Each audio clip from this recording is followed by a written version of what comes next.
নতুন একেবারে তারা কিভাবে চাকরির প্রিপারেশন শুরু করবে? ওকে, ধন্যবাদ। আমিও এমন অনেক কমেন্ট পাই বা অনেকে আমাকে জিজ্ঞেস করে যে আমরা পড়াশোনা শেষ করলাম কিন্তু এখন চাকরির বাজারের জন্য বা চাকরির পরীক্ষার জন্য কিভাবে নিজেদের প্রস্তুতি গ্রহণ করবো। তো সেক্ষেত্রে আমি কতগুলো কয়েকটা বিষয় ধারণা দিতে চাচ্ছি। সেটা হচ্ছে যে চাকরির জন্য প্রথমত টার্গেট ফিক্স করতে হবে যে আমি কোন চাকরিটা পছন্দ করি, কোন চাকরিটাকে আমি বেশি গুরুত্ব দিই, সেই লক্ষ্যটা স্থির করতে হবে।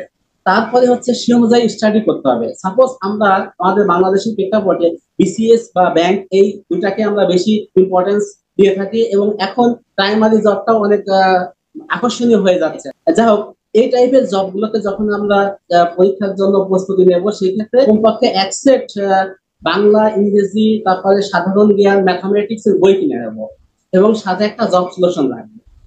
আমরা কি করব, আমাদের যদি বেসিক লেভেল ভালো না থাকে তাহলে হচ্ছে আমরা কি করব, আমাদের 9-10 এর নবম দশম শ্রেণীর যে একটা ব্যাকরণ বই আছে সেই ব্যাকরণ বই থেকে আমরা বাংলা গ্রামারটা ভালোভাবে ওখান থেকে শিখবো। ইংলিশের বেসিকের জন্য পিসি দাসের একটা লেখা বই আছে, সেই বইটা থেকে আমরা পড়বো। চৌধুরী অ্যান্ড হোসেনের একটা বই আছে ইন্টারমিডিয়েট লেভেলের গ্রামারের বই, খুবই চমৎকার বই। সেই বইগুলো থেকে আমরা কি করবো, আমাদের বেসিক গুলো স্ট্রং করবো। পিসি দাস বইটা আগে থেকেই পড়া উচিত। সব যারা চাকরি লেভেলে আসবেন, চাকরির জন্য প্রস্তুতি গ্রহণ করবেন, তাদের এই বইগুলো থাকা উচিত। এখন আসি ম্যাথামেটিক্স।